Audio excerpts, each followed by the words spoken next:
the family arrangement where inmates can have a better relationship with their children and can parent from a distance.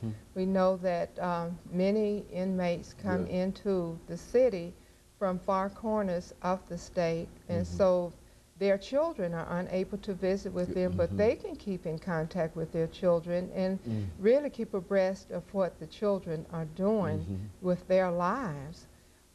We have a nutrition education program for which we received a little better than $250,000 funding for, to really enhance the awareness of individuals where they would change their behavior, where they would eat more healthy and will purchase their foods and be more aware of what is involved when they go to do their shopping at the supermarket. Now, so all of these are part of Family Life, the extension program, and you actually carry this program out into the communities. This is not a program that you invite folks in to, for the most part, but you are actually out in the community, meeting the parents and et cetera. What are some of the things that you might be able to tell us? And I'm almost sure that we're making preparation for our first commercial break.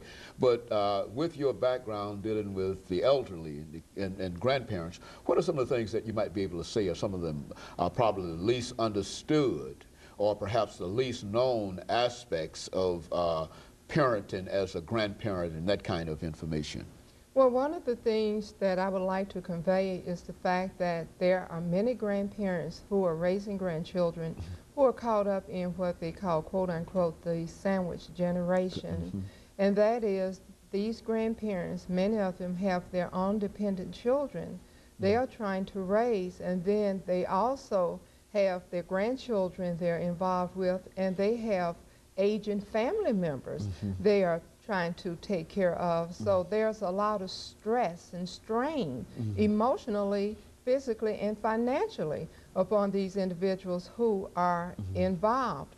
But one of the things that we want to express and let the public know is that we encourage forming support groups to come together where people who are in similar situations can come together and discuss the problems and how these problems can well best be addressed.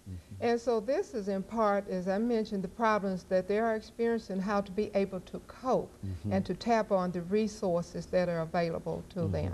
Yes, I think in a real sense, these are some of the things that we rarely think about when we think about grandparents and et cetera.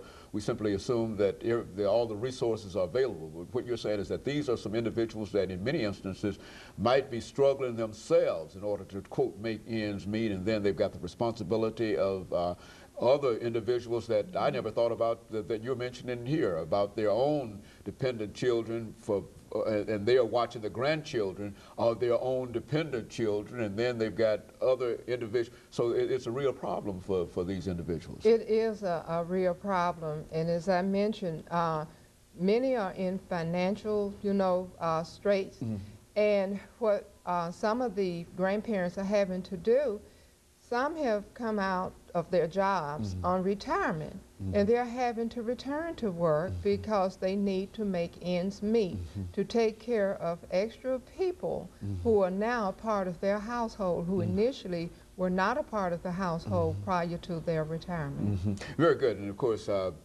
Dr. Hunter, we're getting ready for our first commercial break, and after which we'll come back and we'll give you an opportunity to talk about, say something else about your grandparent program, as well as some of the other activities and some of the other programs that you're involved in at Tennessee State University.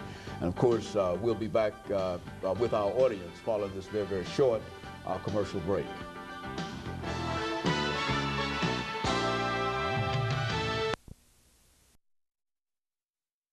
The topic is family life.